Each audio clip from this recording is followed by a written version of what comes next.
second thing that's very important, surround yourself with people that, that support you. And I was just, when you say, okay, you then just drop everything and start again. I mean, I wasn't doing it on my own.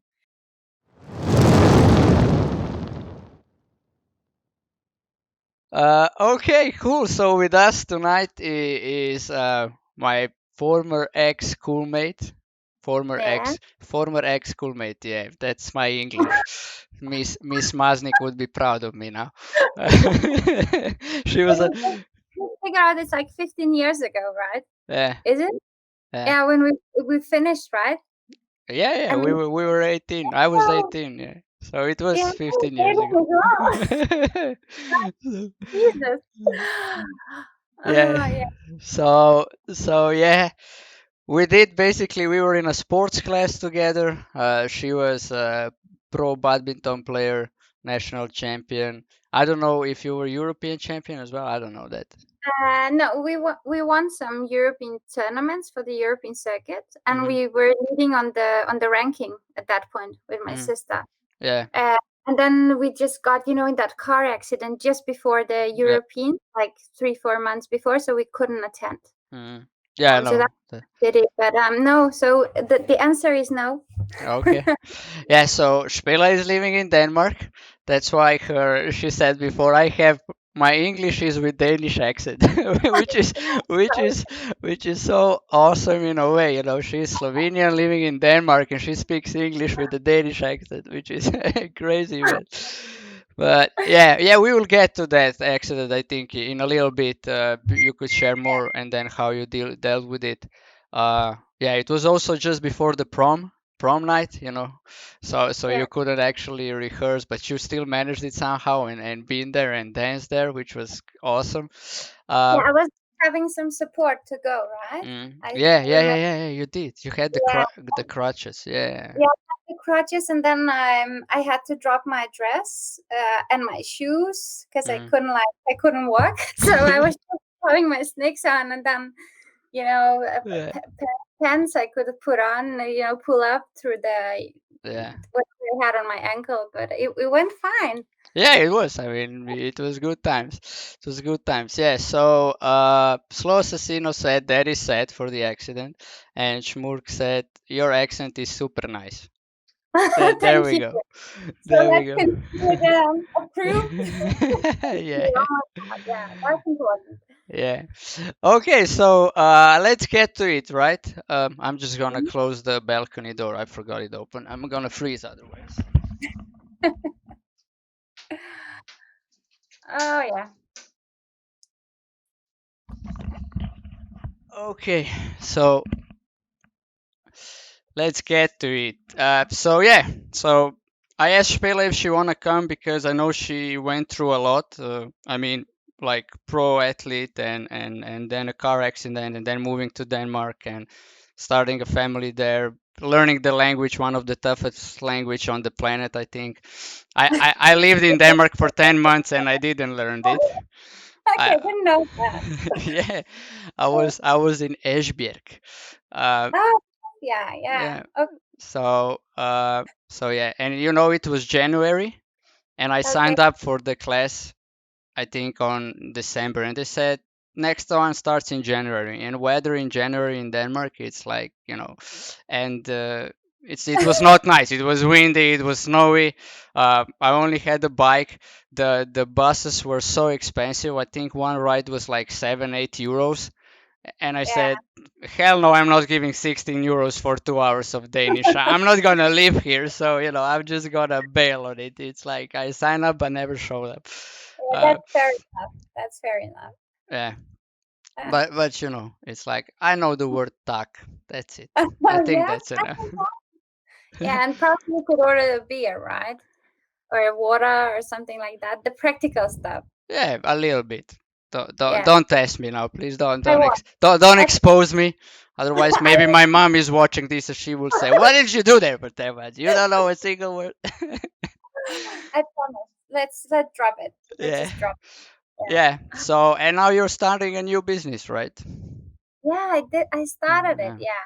So Awesome. every time I get back after maternity leave, I just, get into something. Mm. um, where I feel like, this time is like living a dream, because Okay. this is what I always wanted. But I'm educated in marketing, so I finished my marketing education and started there, and finally figure out, which way I want to go, because marketing is so like it's a huge area, right? Mm.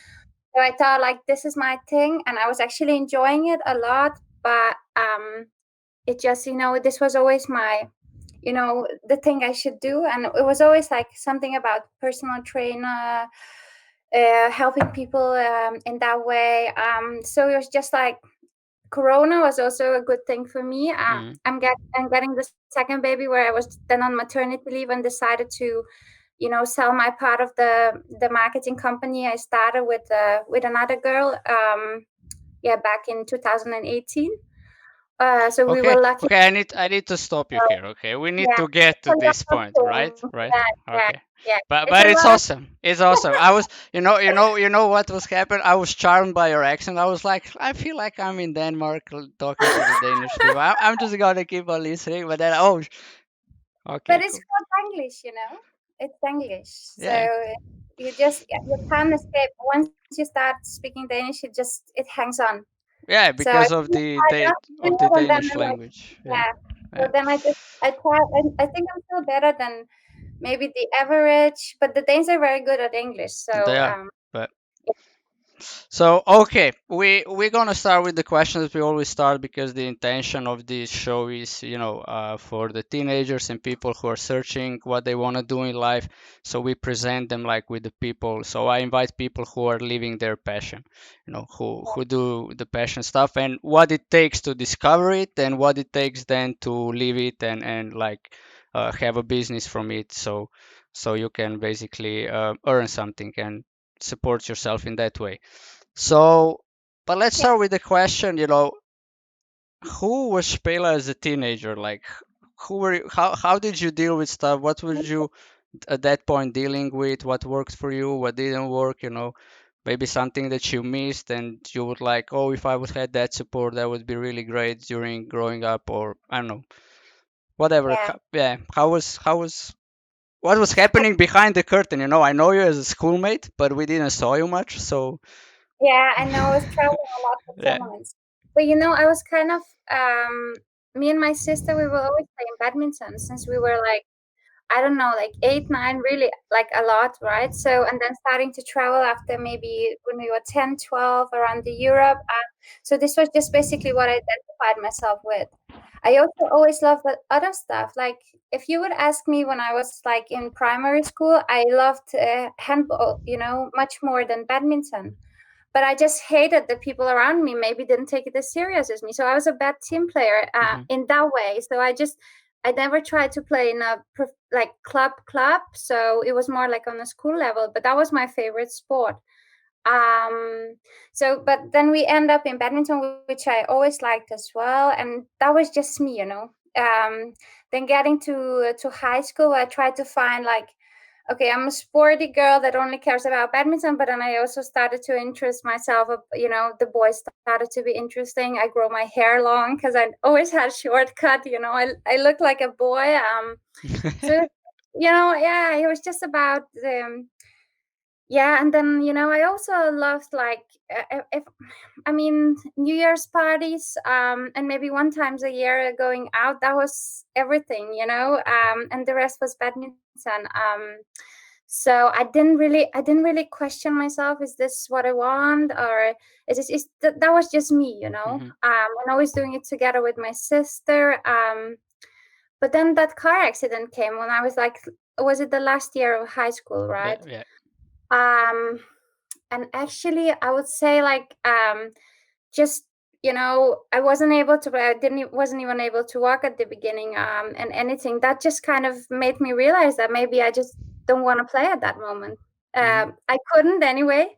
So at that point they said, you will never be able to play again, because I had like quite some bad injuries in my body, but the worst was my ankle. And I wasn't questioning at that point, will I be able to do it or not? I just accepted it quite easy, I would say, because maybe I was just kind of, reaching out, and I was kind of satisfied to try to experience something else as well. Starting to study. You know, Going out wasn't a problem. I was never like a very party girl, but like just having another type of freedom. Mm, Um, just trying to figure out who I am without badminton. And on the other hand, could be very difficult. But for me, it was kind of okay. Now yeah. I go with this, yeah.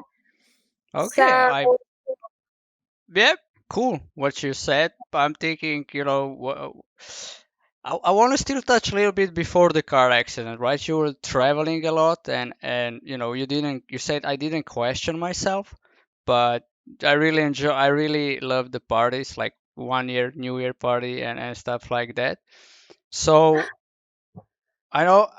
Where did you get the? I mean, I know that you traveled a lot and you were all the time in the practice tournament, maybe sometimes school, but more or less practice tournament. So where did you get that work ethic from? Because that's like I think well, it's mm, tough, right? I mean, tough. The most people don't actually imagine. They even when people saw like guy like Luka Doncic, they think, oh, it's easy for him. His dad, his mom, blah blah blah, but you were a pro on that level as he was young when he went to Real Madrid. So maybe as my guess now, you're the closest one who can present that how it is for a pro athlete actually too. yeah. So I mean, yeah, it was kind of a crazy days because what we've done is like, you live close to school, right? Close to Mm-hmm, gymnasium, but I live like 1 hour away by train. So it was like getting up very early, and usually we would have training, like the practice when we arrived. So some of them would have, their gym session, and I would do my training. Waking up at 5, having a first training, then my dad picked us up halfway from school, and then we drove to the capital city of Slovenia, Ljubljana, and then we had another training, and then we came home and do the lessons and went to bed. That was basically it.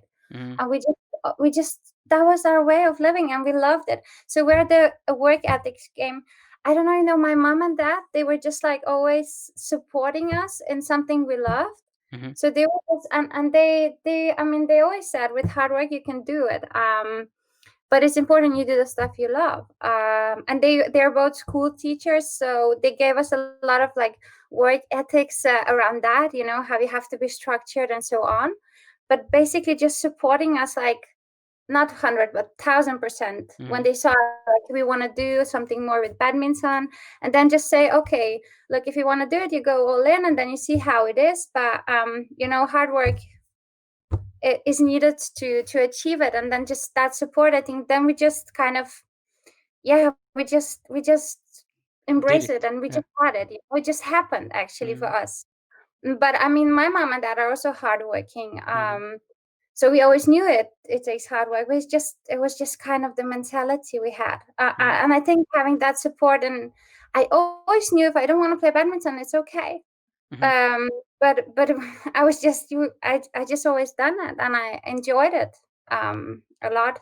yeah. So working hard is like, because when you then get at some level, if you don't work hard like every single day, someone will get better, and you don't wanna you don't want that someone else get better. So Yeah. it's just, maybe it's a lot to do it also because I'm extremely competitive, and I'm still today. Mm-hmm.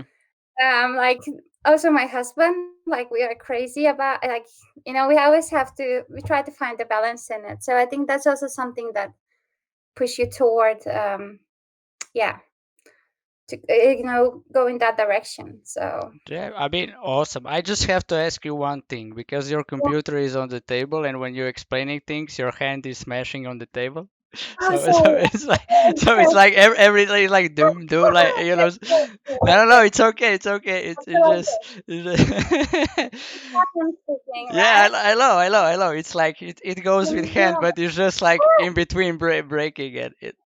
So Boom. that we will have, so it will be smooth. We will make a YouTube then afterwards, and you will be able to share it, and you don't want people to listen to take.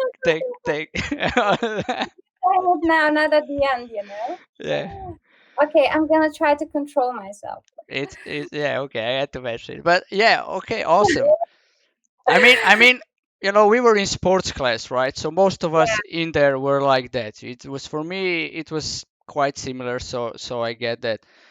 But what would you say, like, did you miss in that time?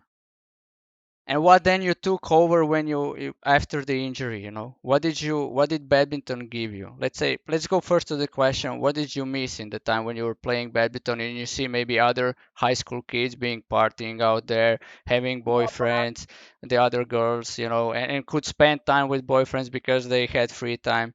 And I know you did also have some boyfriends, but you Yeah. more or less you were on the somewhere, so I don't know how that worked out. It didn't last long, that's what I know from observing.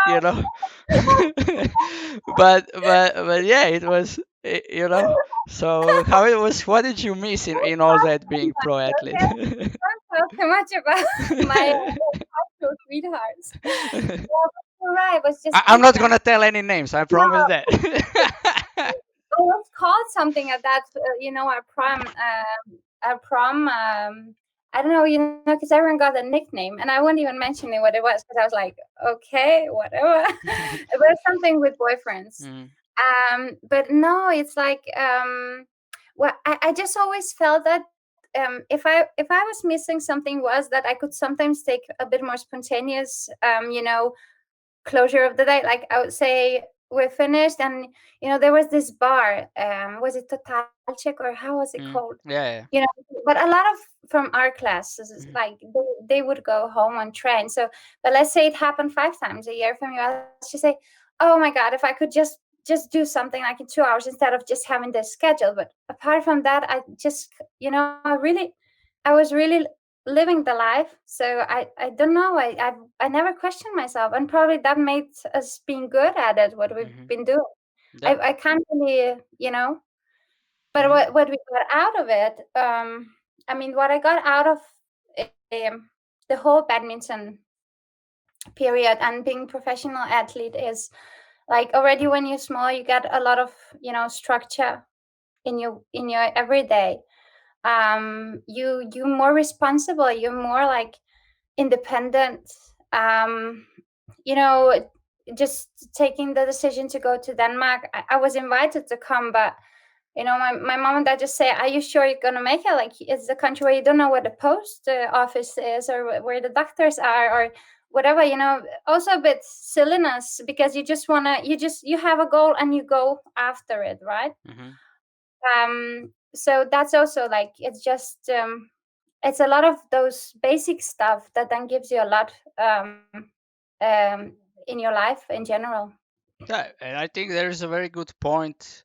Uh, No, I'm not gonna sleep next to it. I'm listening, bro. Somebody commented that I was okay. I will be more engaged. I'm sorry. I'm back. I'm listening. That's a very successful woman with me here tonight, and we didn't met for 15 years, and I want to listen to it, enjoy as well as you guys did. It's not my job to be very active, but I will be. A good point.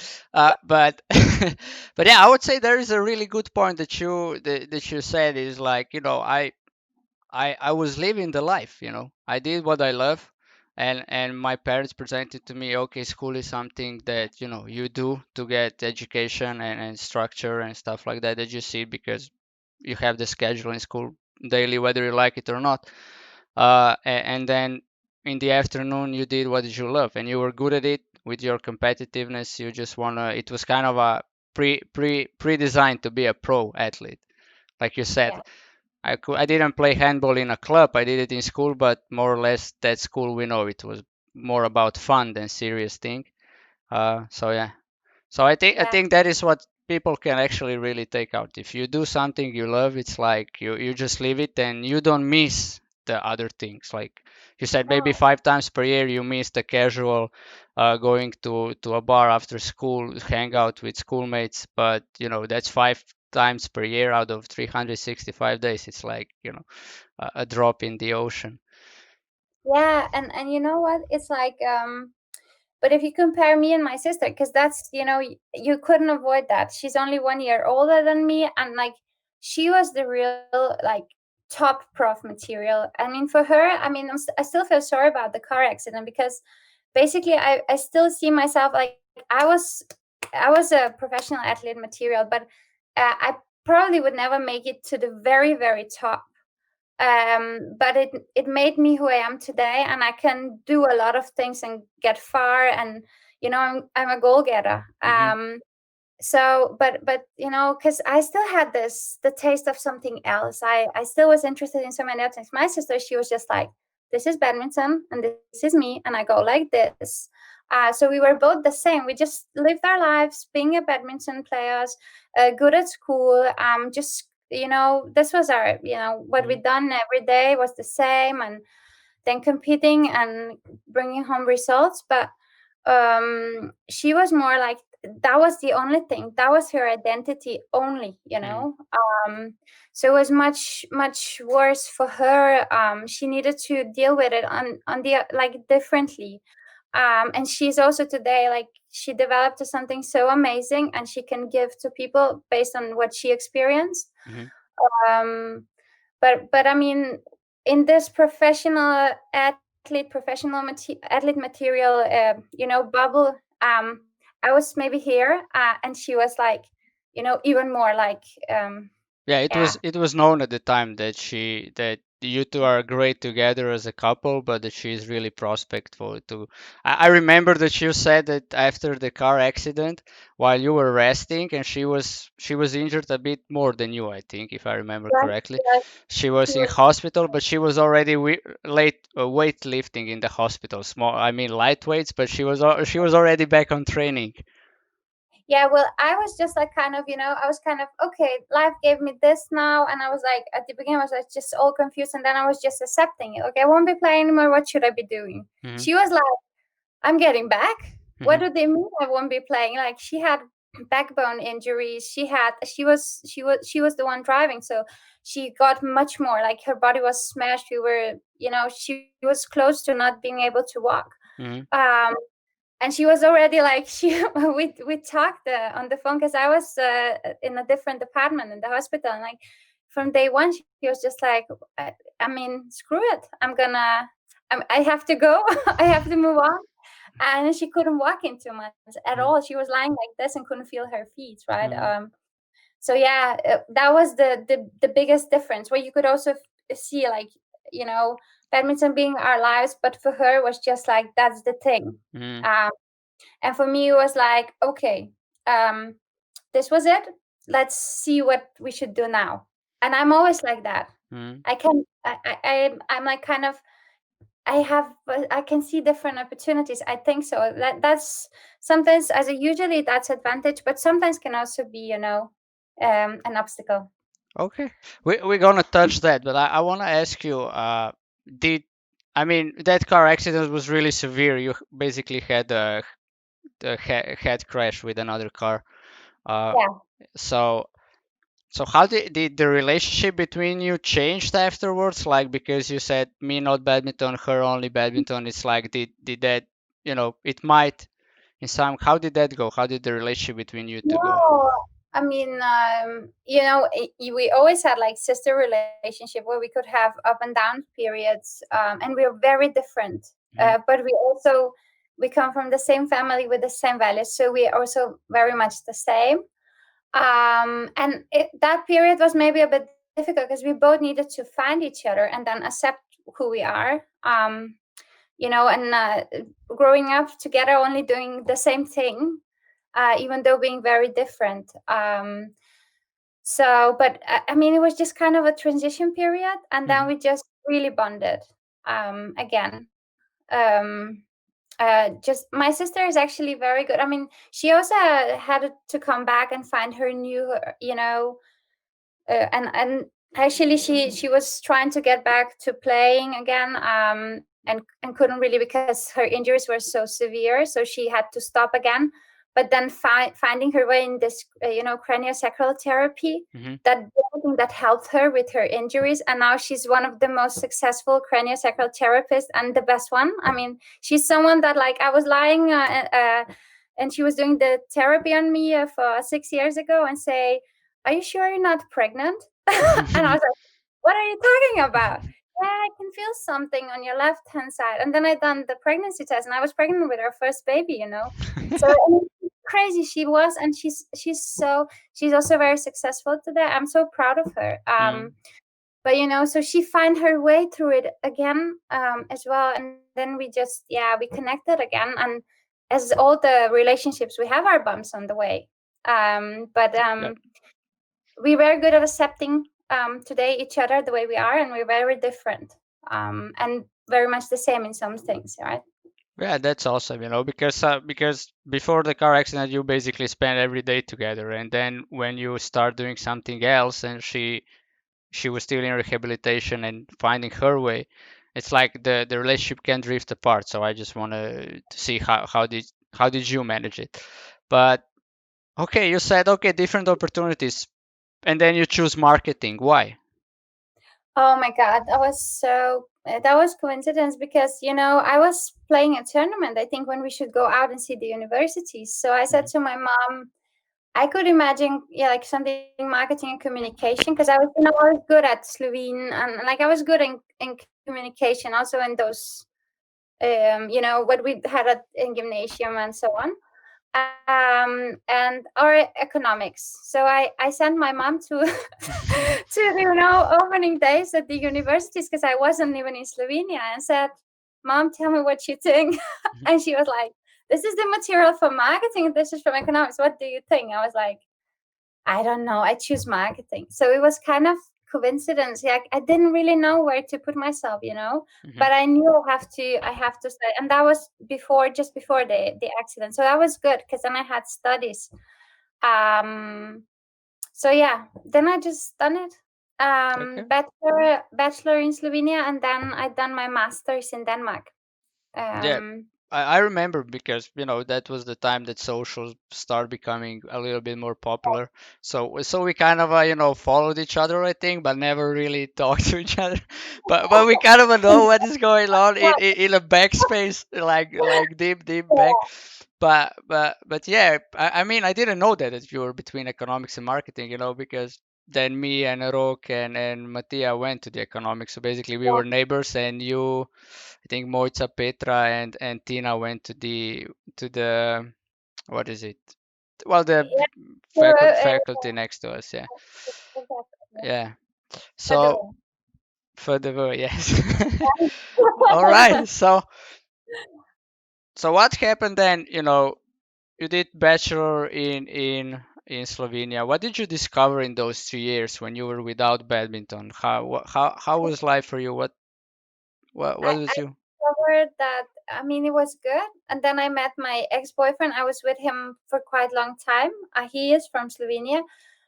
So I just, again, I didn't experience that student life, because I was just studying, and decided I don't want to live in Ljubljana. I want to live close to him, because he was just finished with his studies. Hmm. So then he created home in the little town where I come from.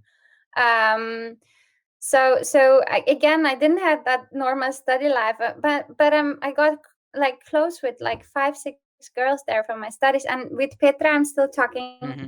quite a lot with her. So we kept that relationship throughout, on and off, but connected. And some other girls, also Moitz and Maya, and some of them, but so I didn't get that classic study life. And then what happened is that my local club said 3 years later, when I think I went to the hall once to play with my mom, because I Hmm. said, no, I'm ready. I didn't want to look at the racket. I was totally done with badminton. Hmm. And then I just suddenly it came the feeling I want to play again. So my mom said, should we go and hit some shuttles? She was like playing a bit. And then I get to the hall, and then I was just hooked again.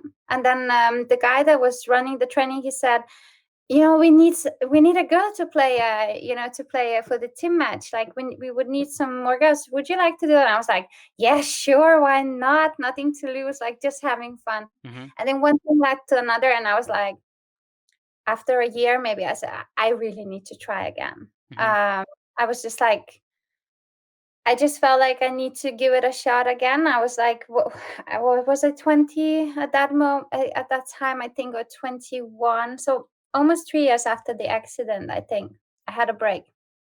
Um, so and then then I started to play again, more and more and more, and then back to the prof, like to two times a day.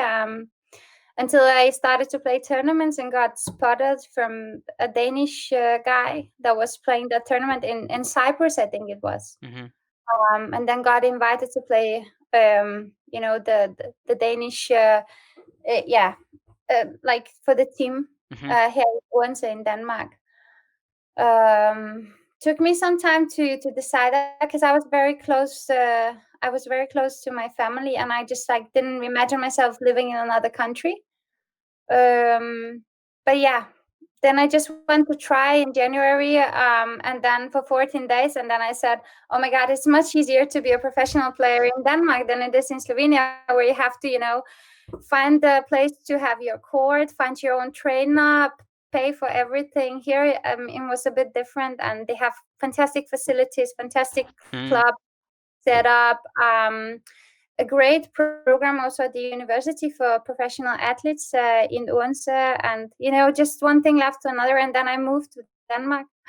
So, and it should be for a year to start with, and then I just never got back.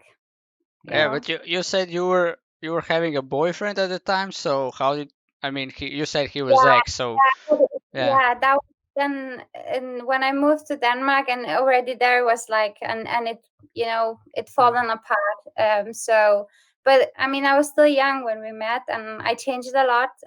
He was a fantastic guy, and he still is, I'm sure. So, but I just want to, yeah, mention it more also because of the student life and so on. I just had my own life always Yeah. on the side. Hmm. Yeah, but yeah, Yeah, it but really it really resonates when you said that when I get to Denmark, I saw okay, this is how professionals should live, and I'm gonna take this opportunity. It's like it sounded like it's time for me. It's like yeah, uh, but I think, I hope I'll be like kind of the same support to my children. Like my mom mhm, and dad were always like, they were like, "Are you serious?" But they were also like, "Okay, I mean, you want to do this, you do this. You can always come back home." So this enabled me to always just, give it 100%. I always knew I have all the love in the world. I mean, and that I can always get back home to them and stay mhm, there if something gets wrong. So for me, it was enough to just not thinking and being stupid enough to just do it. And I was playing the French league at that point where I got then the offer for Denmark for the new season. And they wanted to start the academy for the international players at that point, and then I helped a bit with that. Just really got to amazing place, and the thing is, when you come as a professional athlete, you don't just enter the country and then you try to find out who's the people you would be hanging out with. I mean, you just get in a society that in that part of in the community mhm. that does the same stuff that you do. So you just you don't have to work that hard to meet people with the same interest. Yeah, you can adopt faster. Yeah. Yeah, I so mean, that not was adopt, adapt. Gee. adapt. Yeah, Yeah. exactly. So you can adapt faster. Yeah. But you know what? One thing here is uh I wanna really expose is you said I know I had the love, so Yeah, and the support. So whatever I choose, I know I have 100% behind in my parents, so I cannot fail. I mean, in that exactly. regards, right? So you can and I think that that is a great value, and I'm sure you're giving that, and you will give that to your kids because it's pretty much hard not to.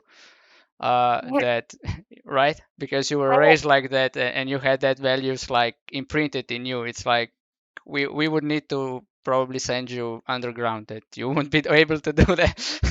So yeah, very nice. Yeah, yeah, I really, so yeah, just, I really hope I will do the same, successfully, to just let them know without really letting them know, right? yeah. Mm, And I think uh, that is a great thing, because I think what happens there is one thing that you got naturally from your family. I don't know if you notice like that, but what I hear is that living with no regrets. So you yeah, go, you do your max, and don't yeah. don't come back home wondering what if. No, you did, you do it, and see if it works for you, and if it's not, okay.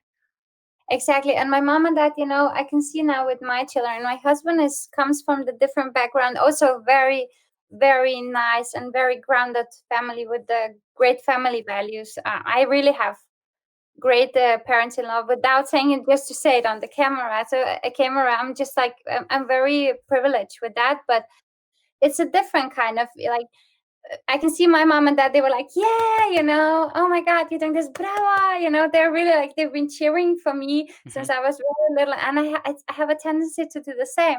But then I was just, I think that made me being a person that I was just, so I was like, yeah, I'm so good at it. I'm so good at it. You just feel like you're going around and you think like you're good at stuff, right? Hmm. And so they were overdoing it in many ways, but I don't know, it just made me who I am. So I dare to try things, I think, because of that. Hmm. And sometimes it's silly because sometimes you're not that good at stuff and you're thinking, why is no one saying yeah to me, right? And then you realize maybe it's just because it's not normal. Yeah. And you're not that good at it, eh?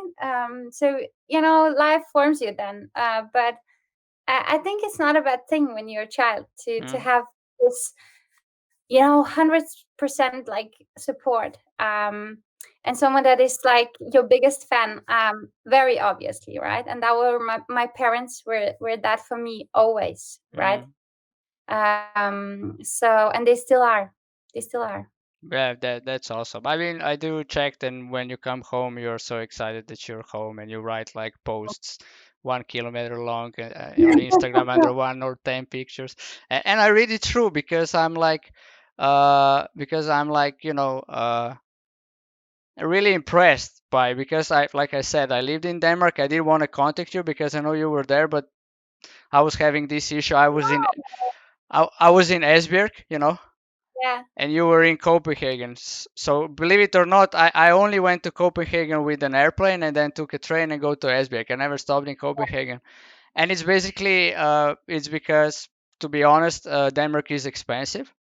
yeah, So to take one train from Esbjerg to Copenhagen to go visit somebody and go back, it's like 200, 300 euros, like nothing. It goes, out yeah. of. Things So are crazy. Yeah, yeah, so yeah, so I got the Erasmus. I don't know, you get some money from the Erasmus, but that covered my 1 month stay.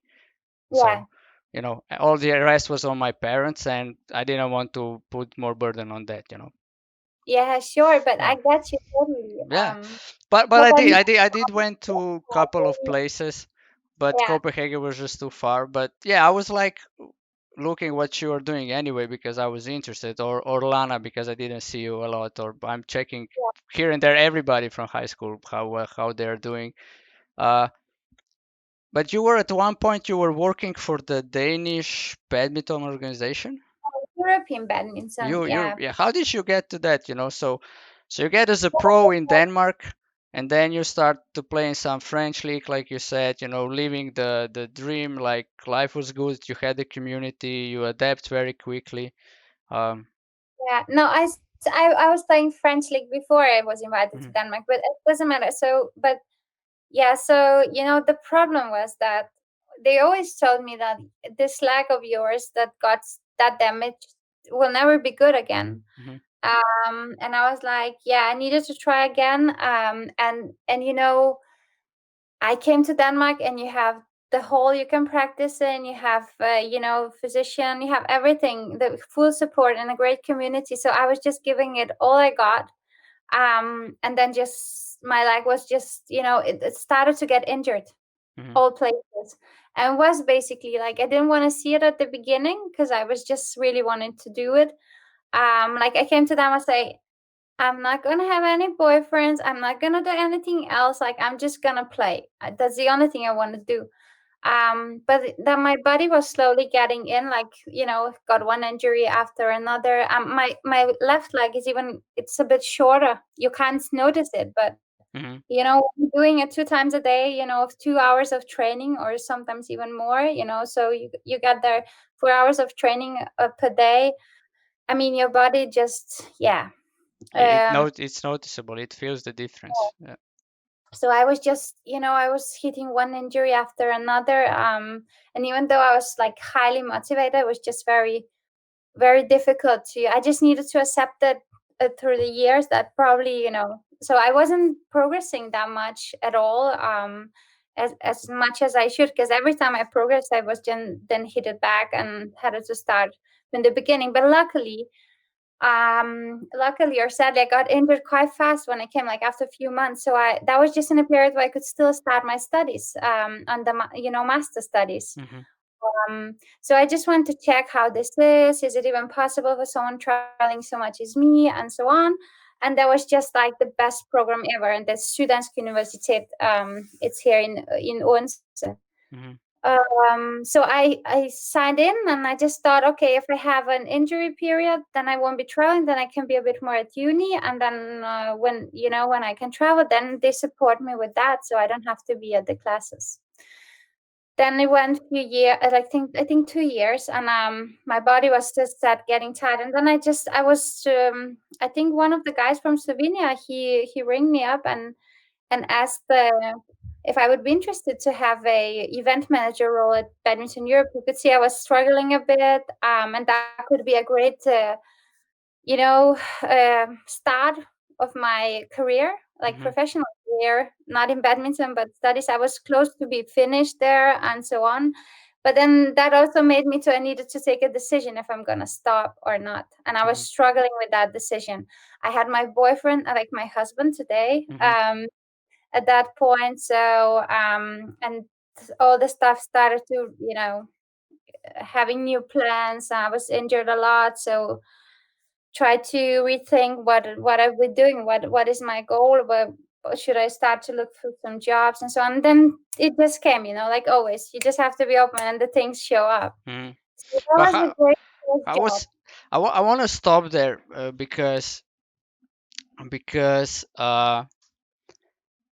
you said you were dealing with this, had to stop one time after the car accident, and then you got, I'm going back, and it took you out of the country, and it was awesome experience, but you got one step back, one step forward, two step back because of the injuries.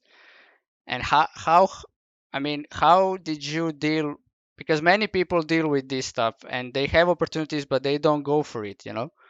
So Mhm. so I wanna just like expose here, why do you go after things, why do you don't dwell therein and say, this life is so hard, it's not fair, I'm like, being injured all the time, I'm here in Denmark, I don't know, I have this boyfriend that I barely, you know what I mean, there are a bunch of reasons that can basically take you under, and you could easily say, I'm going back to Slovenia.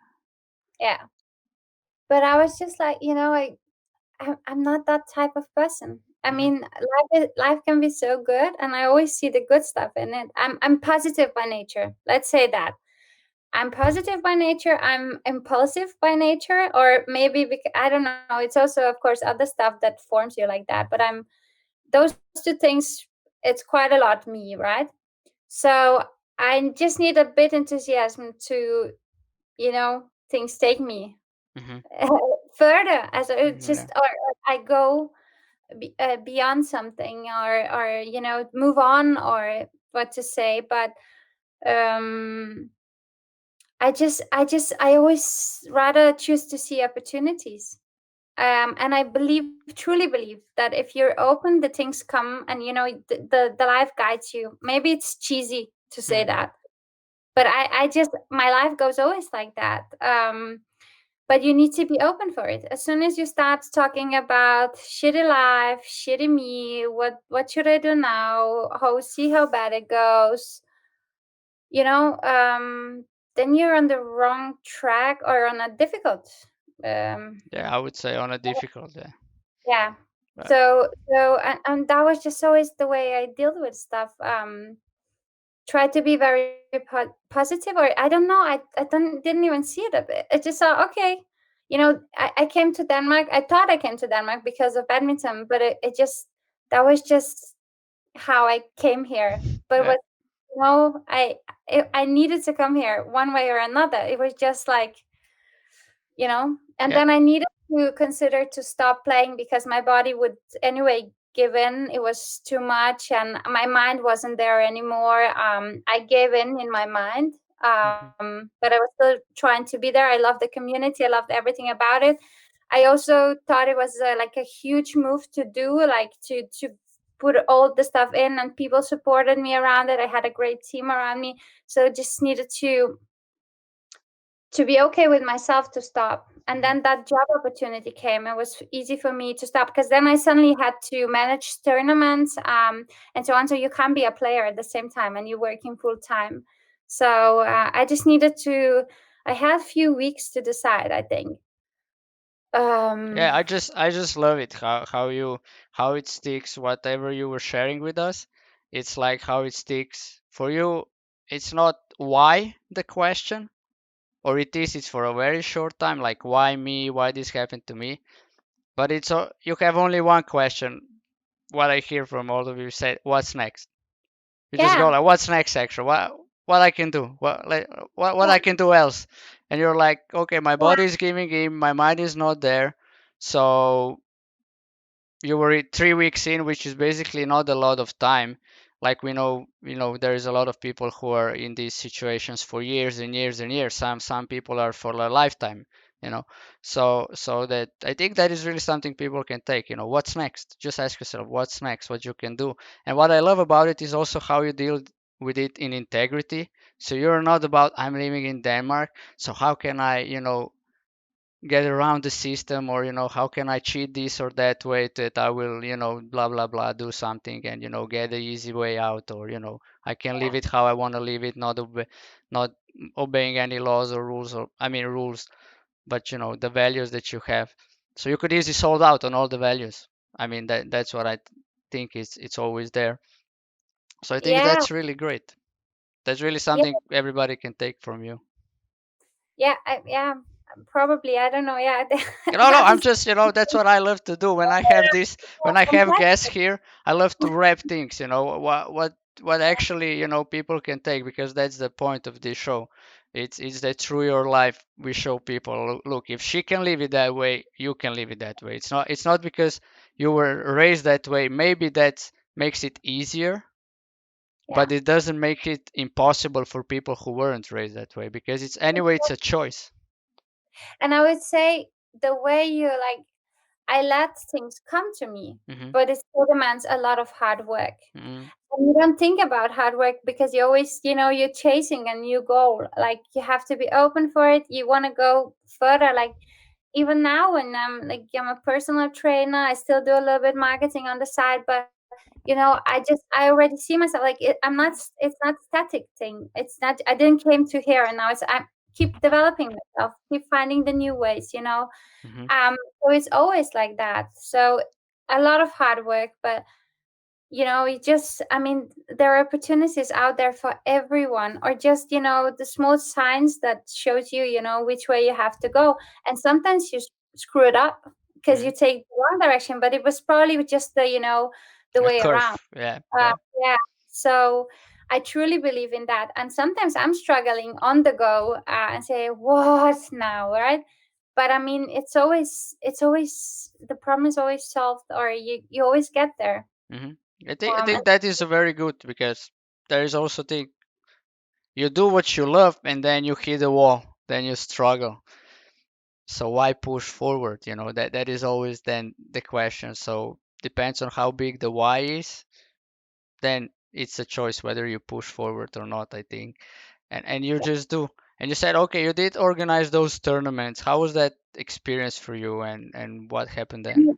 that was a great first job, but I had no work experience in that way, like living the studies. Like everyone has to Hmm. start somewhere, so it was a very good step in. I started with something like a area I knew, that was badminton. So I was first assisting as event manager, and then they wanted to start to have a bit more marketing focus, and then I had a chance to try to build the marketing department.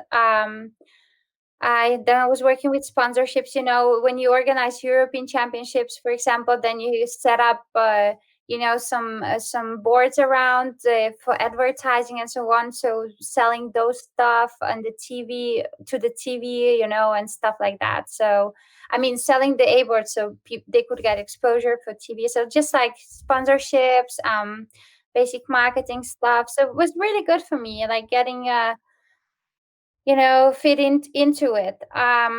But it was a first job. Mhm. So, and I wanted to go out of badminton anyway, again at some point, right? So, when I then got pregnant with our first son, with Albert, or Albert, in Slovenian, right? Um, then I didn't go back. Then I stopped. I Mhm. quit, because I was so ready to just find something else. I didn't really know what it should be, but I felt I need to.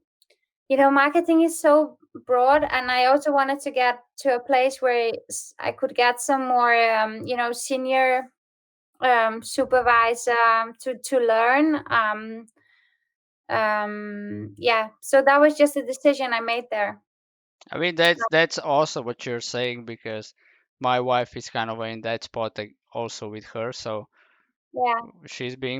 we had our first kid, and she's thinking about whether to change the job or find something new.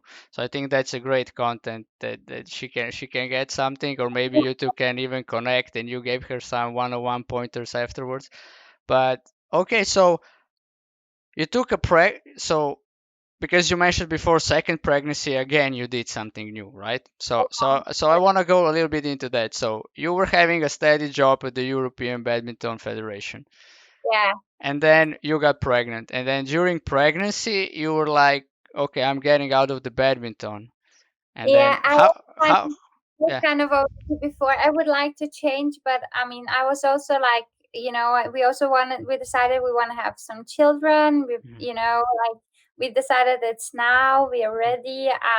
So it was just what comes first. And then I was pregnant first. But we already during the pregnancy, I knew like I'll be moving on. Mhm. I didn't know how, but I knew like I wasn't 100% sure because you're not, and I went to maternity leave, and I wasn't like 100% sure. Am I getting back? Will I be okay again? Just to go back, but when I was getting closer to I should get back, I just knew that it's time now, Mhm. because then it's easy when you have small children getting back and just feeling comfy but not really satisfied. And I'm so privileged because my husband always support me in those stuff.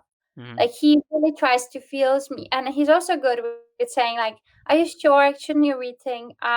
But he's like, we're on the same like wave. Like yeah, he's very good to be there for me if he feels like okay. But he will always try to doubt me a bit, like try to test me. What about? What Yeah, about? But to you see if know, you really want it or not. yeah, we try to Mhm. figure out what the why is this coming, right? And how did you figure out what you want to do after pregnancy? Like, what was the, I mean, what was the way? I didn't know, and then I was just like, I just quit. And then I just wanted to have a bit longer. Like then I stayed a bit longer home with Albert. And then until he started at the nursery. And then I was starting to search for the jobs. And Mhm. then I was just like, I went for the job interview at this place where we were only two left. And then I got a no for the answer.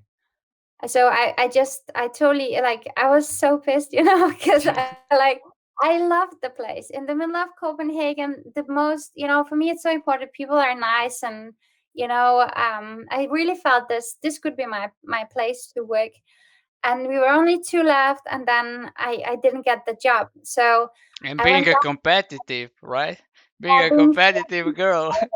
how can I like I need to work that place. And then the guy that was in charge for recruiting, like Jeppe, he wrote me like a very nice long letter and say, okay, it wasn't just you didn't get the job.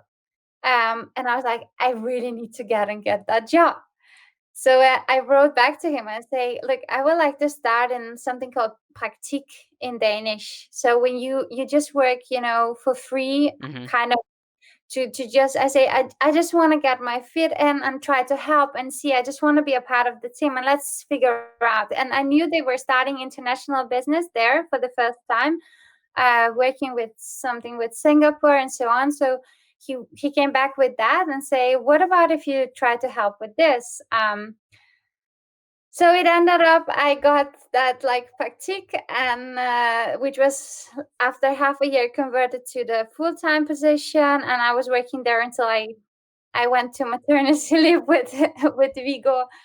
So it was like 4 years. Hmm. Uh, so that was my job. So I was then together with a team in charge for implementing what we had a product in Singapore, and then tried to implement the business there. And yeah, I was working on the marketing side of it, where then because of our needs and we didn't have a huge marketing budget, then we needed to do a lot of things on our own. So I got really like into marketing automation and the softwares behind it, which was then also one of my specialties, which still is today. So got really nerded around that and just got very excited about finding my own sweet spot in marketing.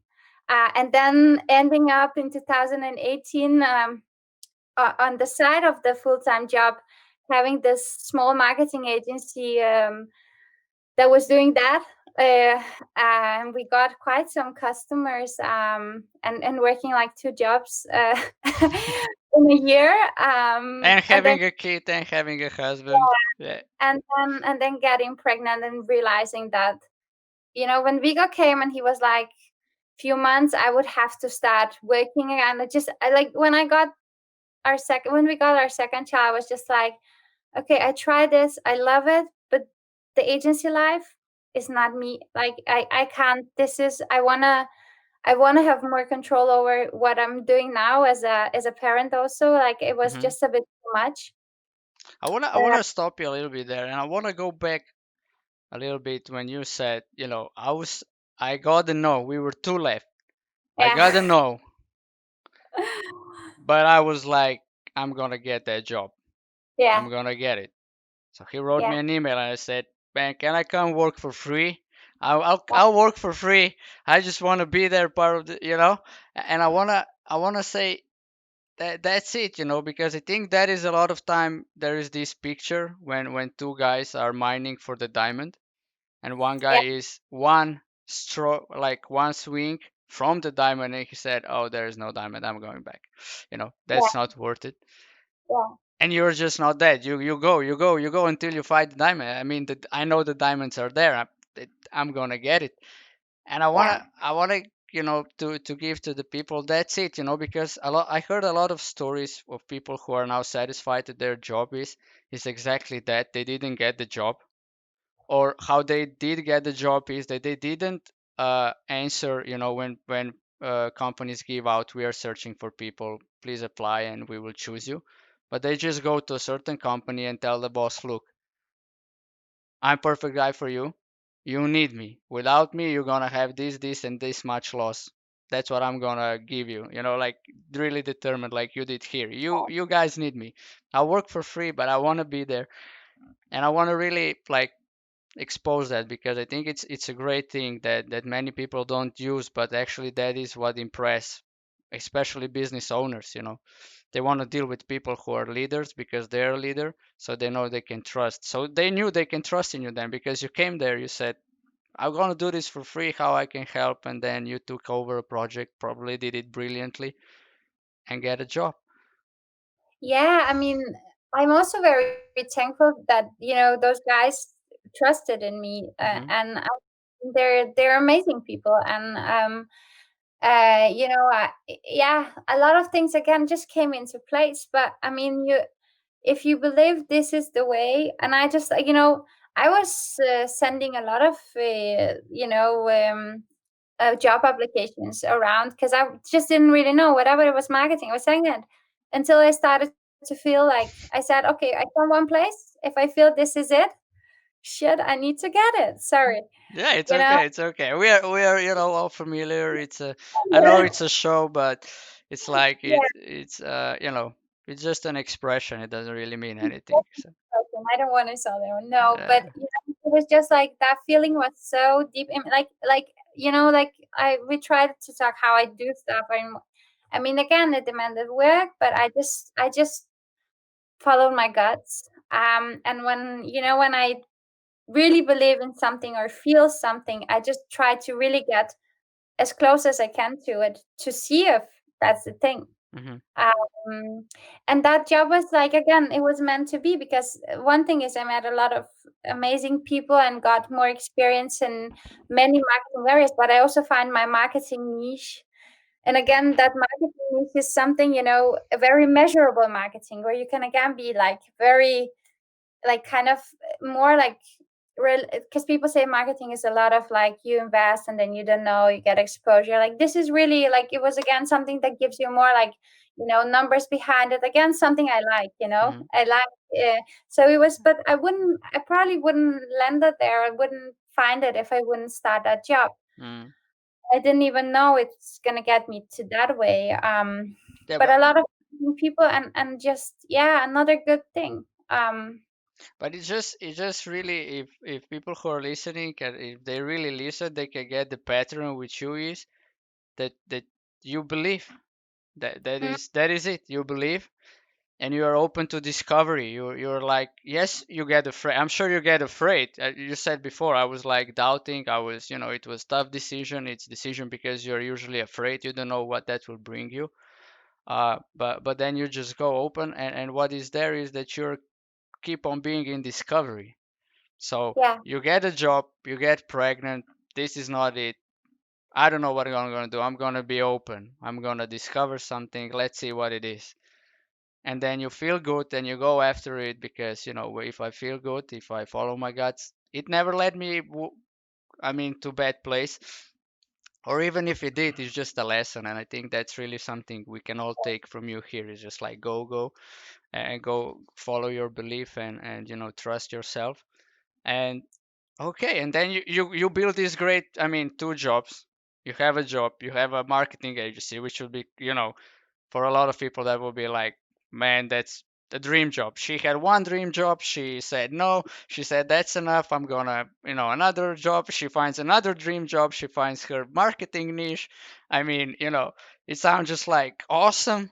And then she gets pregnant again, and then she said she sells the marketing company, she quits with that job at that agency, and you're going to a personal trainer, yeah. which is, to be honest, a boom niche. It's a really good time to get in this business because more and more people are aware of that. How you take care of your body is important, and what you put in your body is important. But and it kind of resonates because we now know you, and we know, okay, she was an athlete. It's logical, she was but not every sports athlete becomes a personal trainer or something like that. Some are total businessmen or whatever they are now.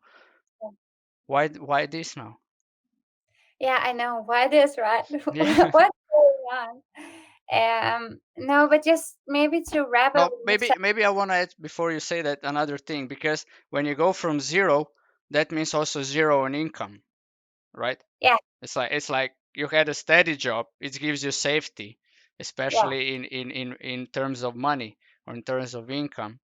So when you quit that, it means, okay, you sell the job and people go like, okay, she sell it, she probably sold it good. It doesn't even matter by how much. But anyway, we could say, okay, she probably sell it for that and that money, so she can leave, calculations, blah blah blah. But I know it's not that easy. So no. And that's what I would just reflect back what you said, like wrap it what I was talking. So two things. Yeah, it's also difficult when you go like I do with the life, and even more when then you get children and it's bigger responsibility and you need to reconsider. There's more factors that matters. But I say when I came to Denmark and I was just going with the flow and doing all those stuff I'm explaining to you, what it was happening at the same time is like every single night I wake up and like it was a like I wake up in sweat. I needed to change my clothes and I needed to change my sheets. It was crazy. Like I thought I'm sick, I'm getting sick. I was saying to my mom after like a month, I said, Jesus, you know what is going on? And my mom said, sweetie, that's just stress. what you don't not experience during the day, it comes when I was sleeping well. I was so tired. I was training, but there were reactions. Hmm. But I kind of accepted them, and then with the time, I was really feeling comfortable in it. And then it's always like that. When I get in something new, I can feel those different things coming up, like more on a physical level and on a mental level. And I learned more and more, and I actually work also a lot with I try to go really deep in also in the mental state and stuff like that. So I'm getting much better to even control that from the very beginning when I'm doing such a go with the flow stuff, or being a mom or being something. And then the second thing that's very important, surround yourself with people that that support you. And I was just, when you say, okay, you then just drop everything and start again. I mean, I wasn't doing it on my own. I have a husband. He's very successful um, businessman, and he was also a former badminton player. He's still like, we have this with the sport in common and many other stuff. Yeah, I didn't. Sorry to interrupt you. I didn't touch your husband yet. I kind of want to leave that for the end. How you guys met and how did it all grow up. So, Yeah. but you said it here. Just continue. I just want to explain. Yeah, so I would just say, like, he was with me, and we were in it together. Every time we made a decision that I do like that, right? And every time I made a decision that's, at that point when I had two businesses, it was like a startup beside the real job, but really something we believed in. It can be to something, and it was also sold to a bigger company afterwards and so on. But I just felt like this is my moment where I can really invest my youngest, and we didn't have two children there. He was like 3, and he was starting to sleep well. I had some very long evenings, but then we knew we're gonna sleep until 6 o'clock, right? The whole night through, and but it was crazy period. Not something I would, I needed to try, but I don't wouldn't do it again because the plan was when I got back from maternity leave, I only focus on our startup, and go full in. But instead, I got out of it, and it's the same now. We're in it together. I'm privileged because I have him. I'm not talking about the materials, the the other, but we're I'm just privileged. He's my. I mean, he's a half of me almost. Like I would say, like we do this together. When we make decisions like that, and of course, it has to be possible. Um, also financially and so on. We have two children. We live in Copenhagen. It's not the cheapest city in the world. Definitely not. Yeah. Yeah, we have our lifestyle. We have our idea how we want to live our everyday and so on. But he's also very good with we plan this together. Hmm. Um, so yeah, uh, that's how it's easier to start from the scratch.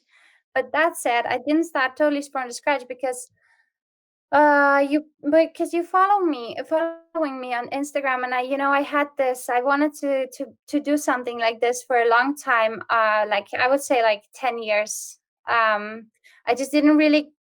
It just wasn't the real timing to really being open for this is me. It was always like I want to be that, but I just wasn't ready to explore. Hmm. And then when I started to be ready, when I really, I sold that company September 2019, and then I really just felt like this will be me. This is me next. Hmm. It's now. It has to be. I just need to figure out what exactly and how do I tackle. And then I just started to, slowly in the beginning of 20, putting some stuff on Instagram just to see, what do people think and so on. And I really felt I have something to share because I went now through 2 pregnancies. I never really got back in shape after Albert. I couldn't really find, the strength or the will or the recipe how to do it. And then through a friend of mine, I got to hear about this coach. Oh, sorry, it's yeah. So about this coach that she was training with, going there with her baby, and she was amazing, and so on. So I need to try this.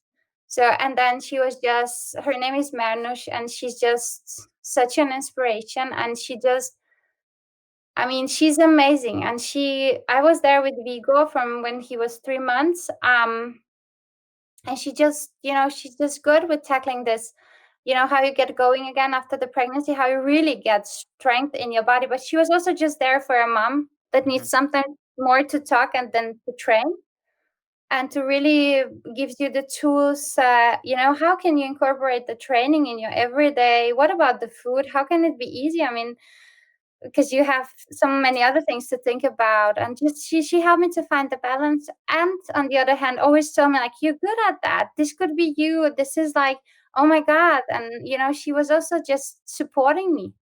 Yeah, I In, think I want to stop there because there is one thought that I have, and that is, when people are thinking, I want to do this, immediate goes, yeah, but so many people are doing it, why would I do that? I want to be, we are having this tendency to be unique, yeah, but on the other hand, there is so 7 billion people on the planet, and one coach can only take so many coaches at one time, probably, I don't know, maybe 20 per week. When I was calculating my one-on-one coaches for lifestyle, for life, not for the body. But anyway, it's like 20, maybe 25, but then it's like you're at max. That's like 5, 6 people a day, which is, you know, one-on-one. It's tough for 5, 6 a day. So I wanna like ask you, did you ever have a thought like I'm gonna be a personal trainer, but there are so many. Why would I do yeah. that as well? Because there's No, like a boom now, right? To be honest. yeah.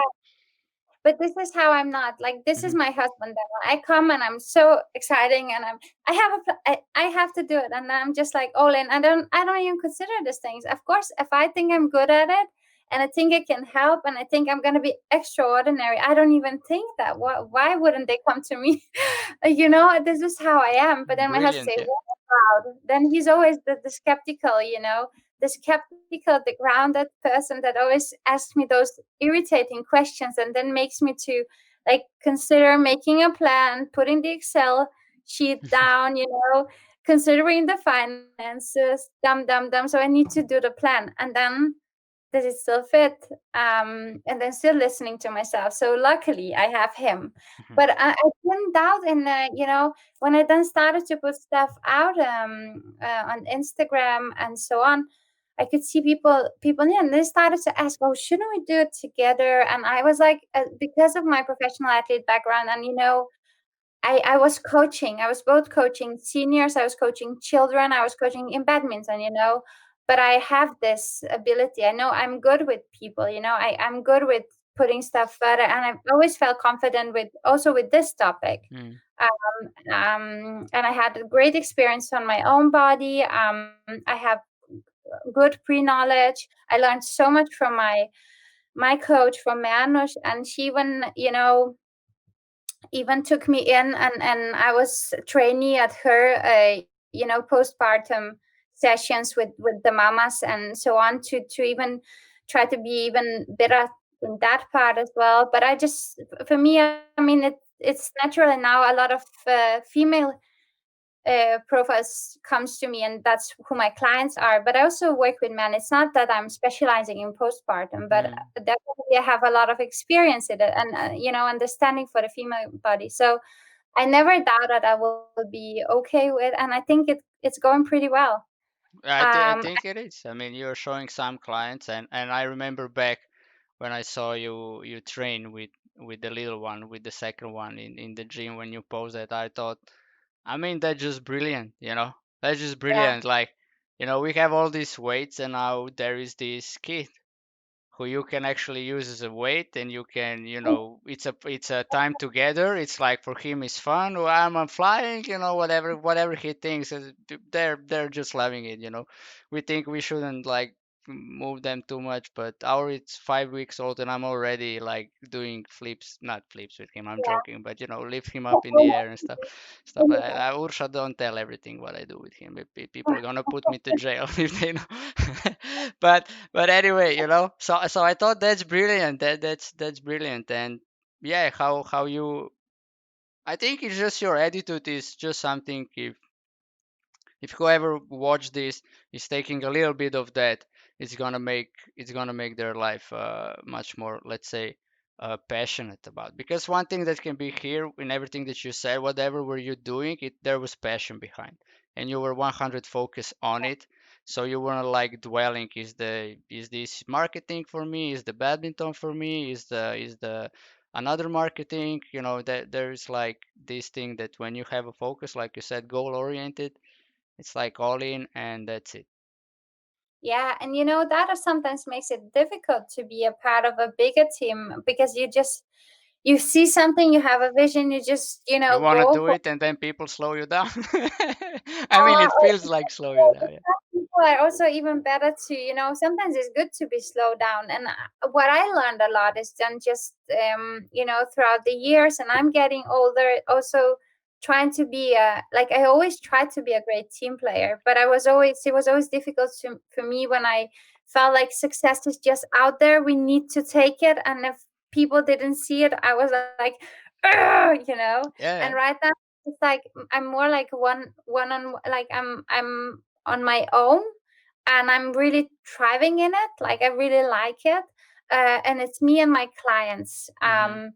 So I'm more or less more like I'm now working, but I'm working as a team, because then you have different corporations and you cooperate with fitness centers, with different brands, with all kinds of projects coming up. So you still have a lot of that kind of work. So, but I learn a lot also about myself, with being a part of and I sometimes needed to pull myself a little bit back, because the drive you have sometimes it's most of the times is a very positive thing, but sometimes can also fill up all the space around, right? So Yeah, you said it yeah, I'm before. You dealt with stress, with all that sweat and shit, because that's how it goes. It's like it's yeah, one guy we had on talk show said everything is yin yang, so you can go fully out there and you see this driven person who is doing awesome. Like you said before, you're living in Copenhagen, one of the, I think it's most expensive cities on the planet by those charts, I think. Anyway, and then you have this lifestyle, your own house. We see, if you check your Instagram, we will see a bathtub outside your house, grass, oh my all those god. all those things, and we go, damn, that girl's rich, man. And then you say here, luckily my husband is successful, and we think, okay, she is sugar mom, you know what I mean. Sugar But daddy wants. yeah, yeah, yeah. But I know it's not like that, because we all know it's but it's easy to start dream. Oh yeah, it's easy for her, it's easy for her. I can't do it, but it's easy, she can. So I want to just go for last topic, and thank you for sharing this with us. And if you guys have any questions for Špela, even that she's a personal trainer, you can shoot here, or you can find her on Instagram. She's very open. I'm sure she's not gonna tear you down. At least I don't experience her as that she would go like, no, I'm not gonna answer this person. I something, you know. She always had it. She's still having this smile on from high school. I mean, I can't believe it's like I'm seeing the same girl. I don't even see that you aged a day. Oh my god, what do you want from me? but but yeah, I did age. You see, I have a beard, and there is a little bit gray beard. But anyway, I want for the last topic. I can see, by the way, your wife just started to follow me on the Oh, Instagram. yeah. Well, How okay with that? well, that's how it goes. We Yeah. support to do things together, and we never know who inspire us for something.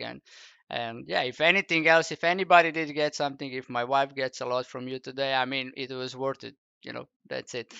Uh, but I would go into topic that is very dear for me. It's relationships, and it's like I'm having a podcast on Monday about romantic relationship. I'm doing it with my co-host Alex, and then we are inviting one other streamer, a girl streamer, and I'm thinking about one other girl who is in a relationship, because that girl streamer is not. So we would have like two in a relationship, two singles, and let's talk. Let's have a discussion and share experience for a romantic relationship. So you came to Denmark and you said, no boyfriends. I'm gonna focus on badminton. That's it. And then what? Oh my God, wasn't a love on a first sight. I just say it. It's not like a Hollywood movie. Hmm. In that way, you know. No, and not for me, and I don't even think for my husband. Hmm. Um, but what happened is like we are completely like different in many ways.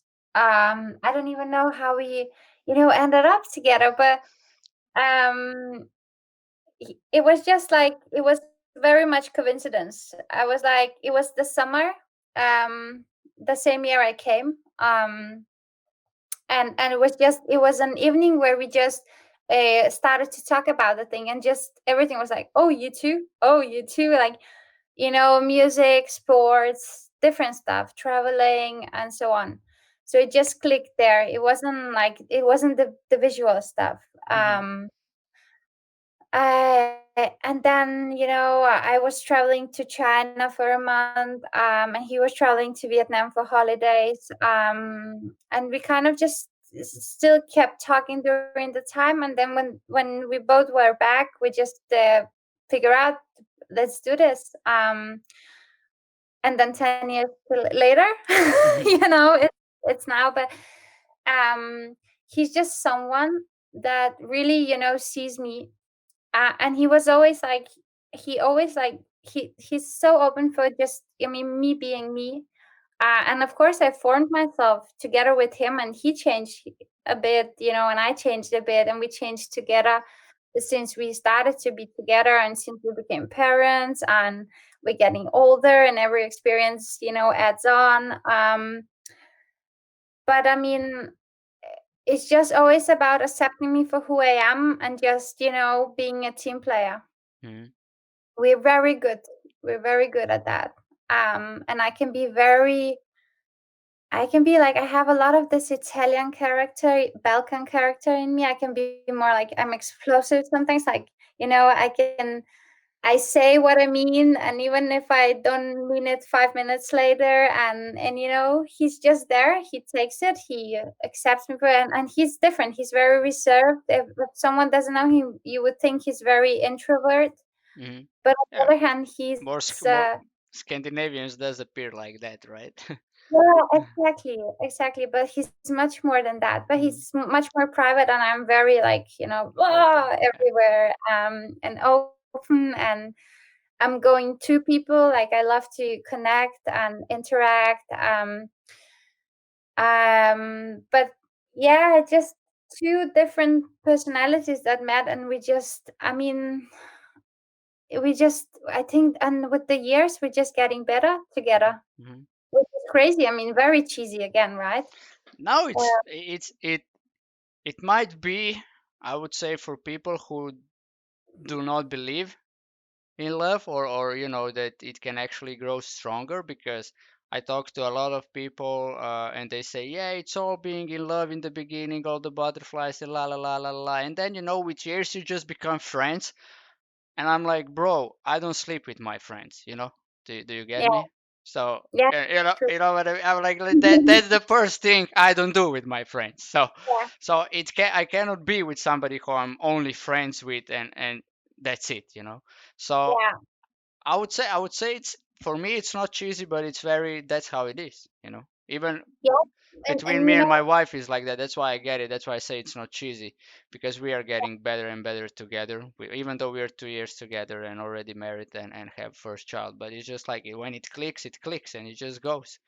And then you do what the team does. You set goals, and you build it together, and you really accept and understand each other, and you push. I think one thing is there, it's also that you push yourself out of comfort zone. It's not like, you could easily be stayed in the job. He'll say, no, no, no, don't go personal trainer, do that job, that's safe, we don't need that now.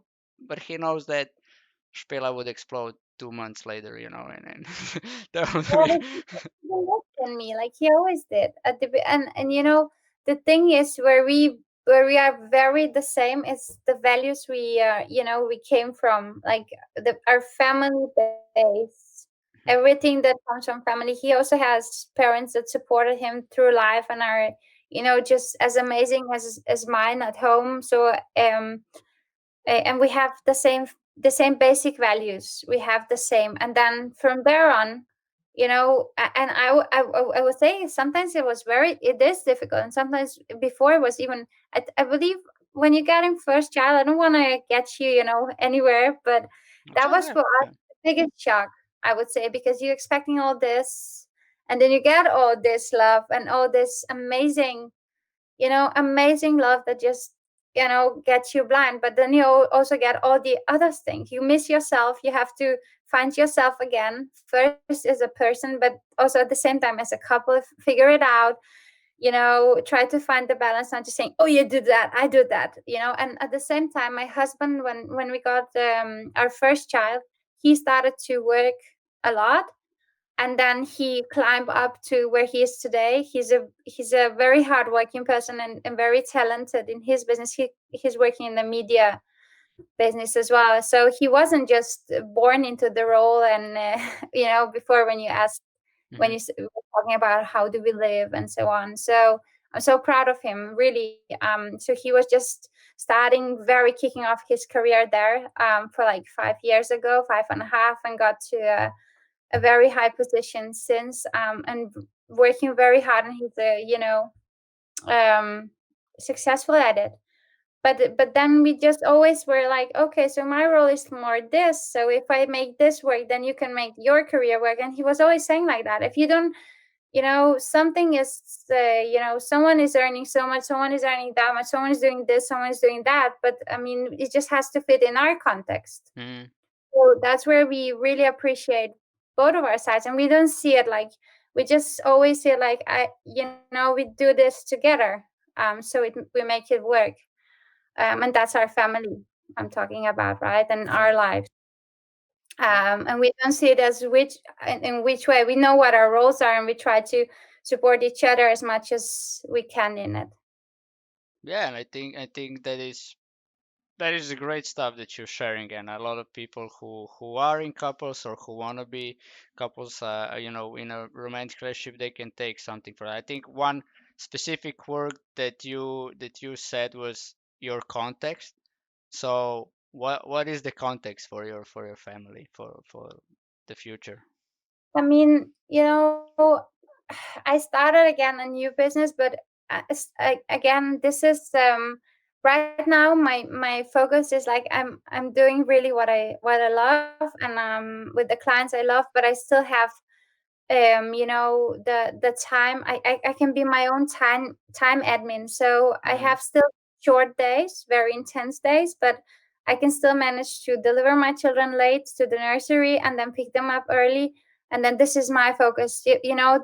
They're so small just in such a short period, and that's mm, what we learned with our first one. Now he's 6, sometimes he's almost 6, he's not even 6, 5.5. Sometimes mom is not as cool as she was, and sometimes I'm very cool, right? mm, So it's already getting somewhere else. So it's such a short period when you have them like this, and they need you so much, but mm, mostly they need your love. So, but I mean, I try to be here for us. So my husband has some long working days, despite Corona. Before he was just traveling a lot, and now it's just bit longer working day. And then the weekends are, we try to be together.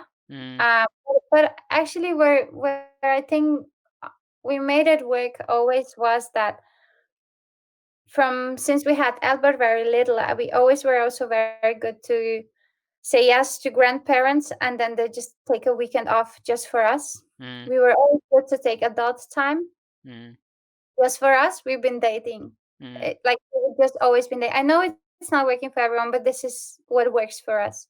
So we would, when Albert was 4 months and he wasn't I wasn't breastfeeding anymore, and then mm, my mom and dad came, and we just took a night another place, and just do as a what the the dating, what the couples would go out and eat, and then just had a good night's sleep, and then went around the city. And I mean, just trying to have time for ourselves whenever it can happen, eh?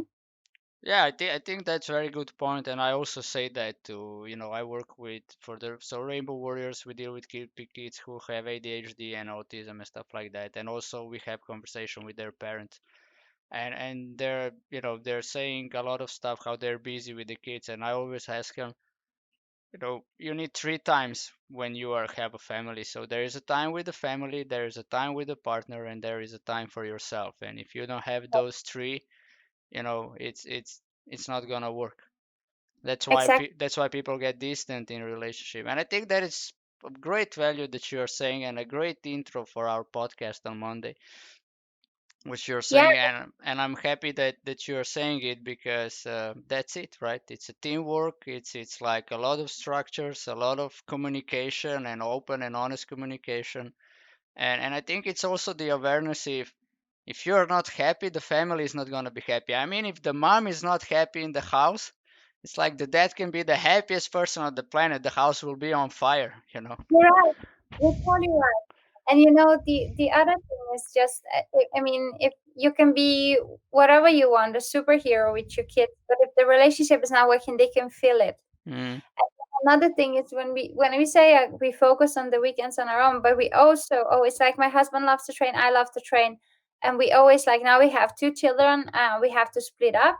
uh but then we would always, like, 2 hours I will go to the gym, right, and then come back, and then he would do it at some point of the day. But the children, they don't notice it, they're just happy, and we are more happy when we're together, right? And uh, those 2 hours are 2 hours for you when you are with your mind clearing and doing something for you, your body, and doing yeah. exactly. And I think it's just like, it's probably different from person to person, but it's just very important to figure out if you have, how it works for everyone. Mm, And you just try to find the middle way, because I mean, when you yeah. have small children, it's just some stuff you can't do, and yeah, you try to get the best out of it, right? Exactly. I mean, you're giving so much great pointers here me and Alex are creating podcast tomorrow. So I will just more confidently write what I want to write, how the structure will go. So because yeah, Fantastic. that's what you're saying is what I believe in, and that's how me and Ursha are rolling. And also searching, we only know each other for 2 years, so we are in the early days, but I think we're doing really awesome. Love is there, and it's bigger from day to day. Uh, so I would just go to the final point, and that would be you're a personal trainer, right? For Yeah. for for let's for the body. So what what is what is the context, or like how do you see the human body, and why people would need to train, and how to train, and why you do this that you're doing, like what if you would try to inspire, if this is the moment when you can inspire people, why they need to train, and why it's good to have a coach for training, what would you Yeah. say? I mean, what will you say? Why it's good to have a coach. Different people, it's difficult to find for many, the motivation, or just someone that can push you to the Mm, limit you can go to really move forward, to really feel you're building up the strength, you're building, you're getting there toward a goal. And but it's more about, for me, it's more about helping to find people balance. So it's not just the physical training, that's just a part of it. It's also the nutrition, and it's the mental part of it. So it's very like finding the sustainable lifestyle, not switching from diet to diet, switching from training, not training, finding what's the right for you. And mm, it's different, right for you, and then it's right for me. mm, And that's where my role is, get in, dig in. Sometimes I would be following my clients also, what they're eating through the days. They would send me pictures, I would be listening. Sometimes they would like to talk more than, and some days they don't need as much as the training, as just being there, mm, uh, and hearing it, and then adjusting. So it's more about sustainable lifestyle. I'm there, and balanced. But I mean, the physical part is just like, it's very easy to say, because I mean, just the physiology, how body works. It's it demands that you're moving. It demands that you, I mean, and you older we're getting, we need to work on our bodies and on the strength, just to be able to continue with using it as a, our everyday temple. It's what you own, it's what you should always take care of the most, right? Mm, And here also the mentally. But I mean, just looking back to a, history, the first human, I mean, they needed to go and hunt to get the food, right? mm. And we just sit up, open the fridge, and then the rest happens, right? Yeah, we um we did hunt it. We put it in the fridge. I'm joking, but yeah, yeah, I get. It's like oh, it's the one fridge. thing to hunt and do 10 kilometers, and it's another thing to hunt and do 5 meters from Zofa to the fridge. Yeah.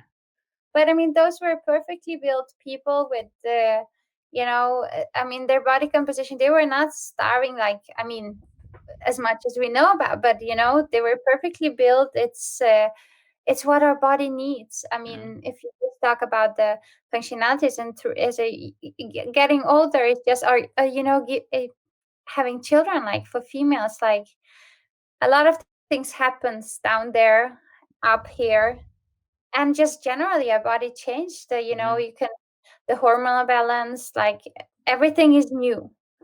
um so yeah, there's a lot of reasons why and how, but it's different for every single one. And I try to be there and try to help them to find it out, to figure it out. yeah. So Awesome. Awesome. yeah. I mean, you're just saying how I see personal stuff as well, and it's like it's just like you said, it's a sustainable way, right? So how to it's there is like building healthy habits, or let's say habits that work for you. I don't even like, the words healthy habits or positive mindset. Like what is positive mindset? You always have a mindset. It's either working for you or it's not working for you. It's not positive or negative. It's like there's Yeah, because fun expressions where people have positive mindset. No, it's like a mindset that gives you workability in life, so you do stuff that you want to do, and it's a mindset that doesn't. So you gotta choose.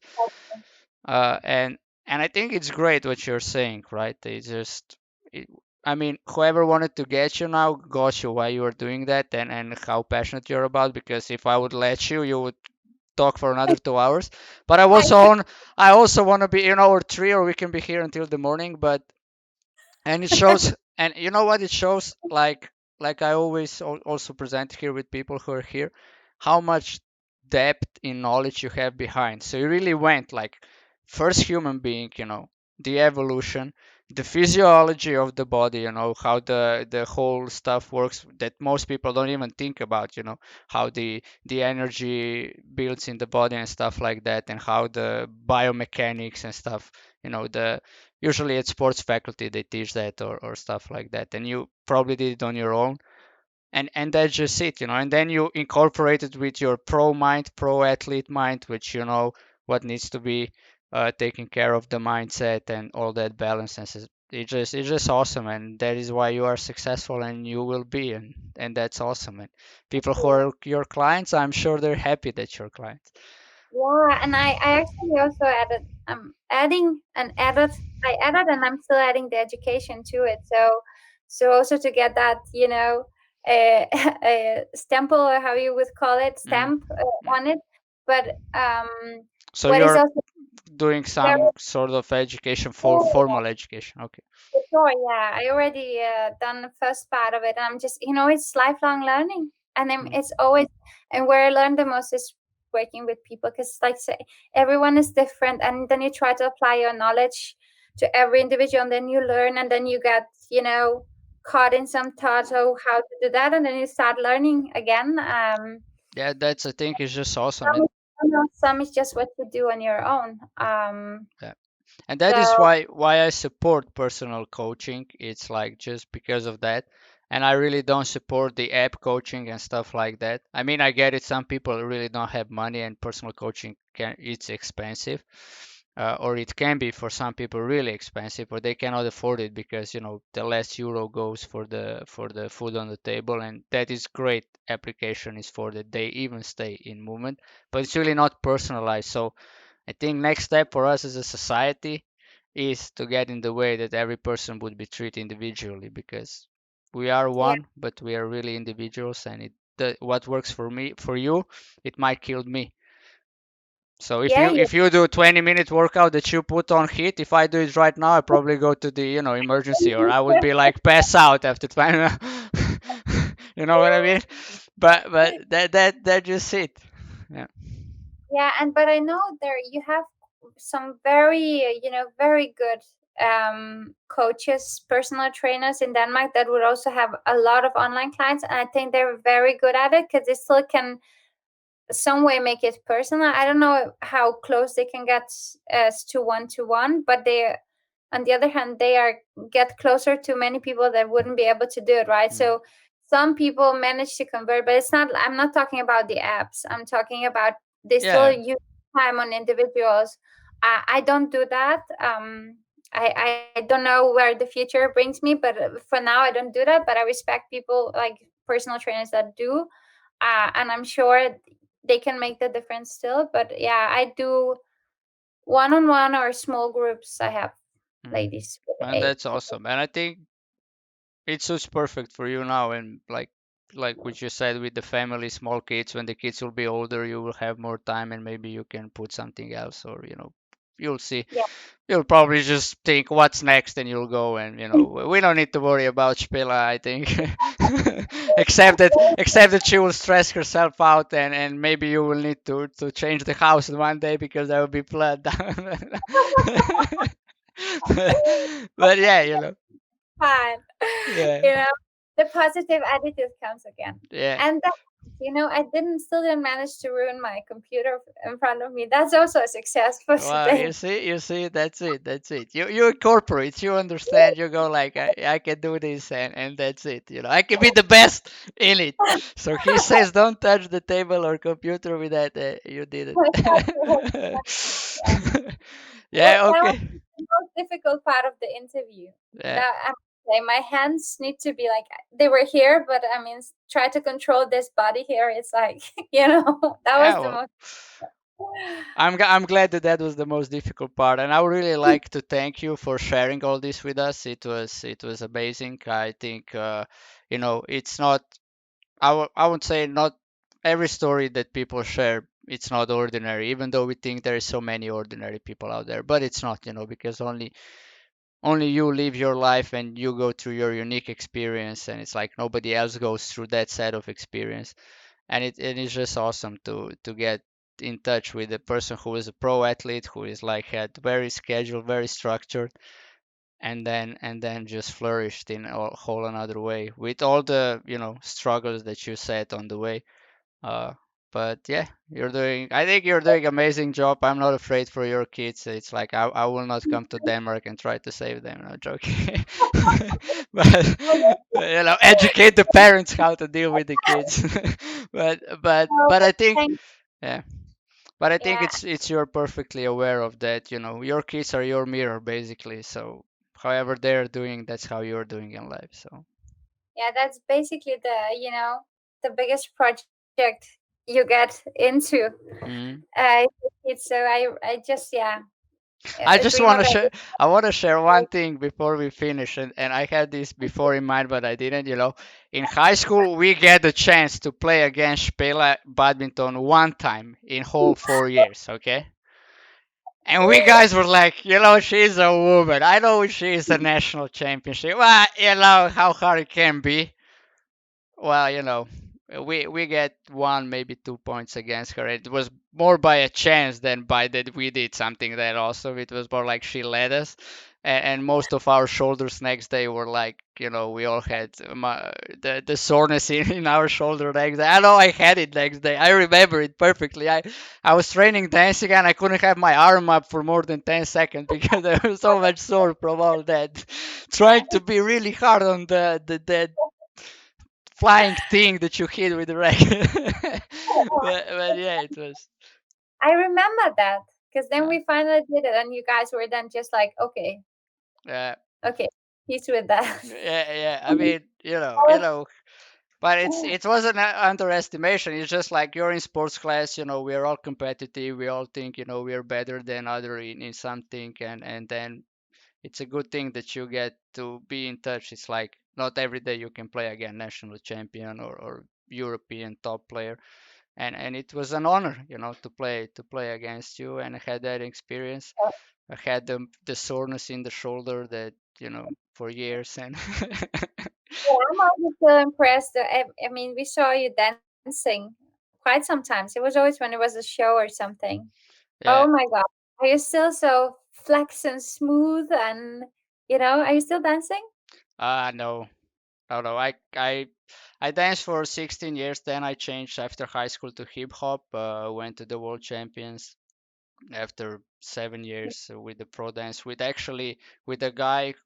So next week our English guest will be Slovenian Miha Krušić, who was my coach, and yeah, so we did that, and then I went back to my hometown and want to finish there with the local hip hop. So it's Plesni Studio Novo Mesto. But uh, what happened was at one training I tear apart my back, muscle on my leg, the back muscle. So I don't know how it's it, the hamstrings, I think. No, it's Yeah, the ham. exactly.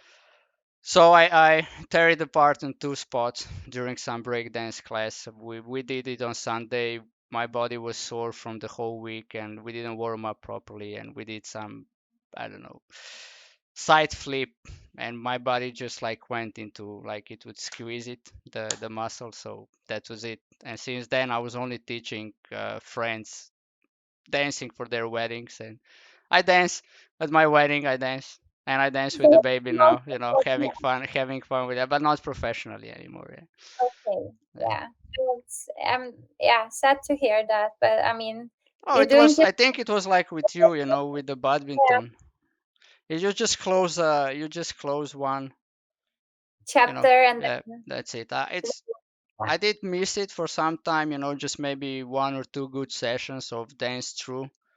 But then you need a dance partner for that, and it's not that easy because most good dance partners are still competitors, or we're scattered all around the having our schedule. So yeah, that was just like moments of that. It's not even that it would hold me for a day. It was just maybe like 5 minutes. So it would be good to have dance, and then you just go, it's not gonna happen. What the heck, not gonna play with that.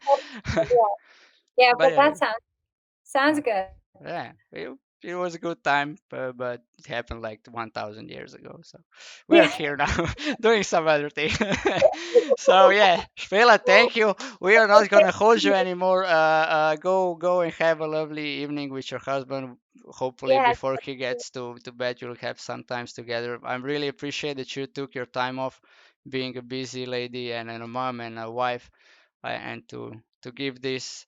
So yeah, we will pack this in YouTube so people can watch it. Whoever missed it later, you can share it with your community, and I think it's a good thing. People, I will probably do that from now on. Like you can watch a movie like Tom Cruise movie, and you will never get to know who Tom Cruise is, or you can watch this and you will get to know who your coach is.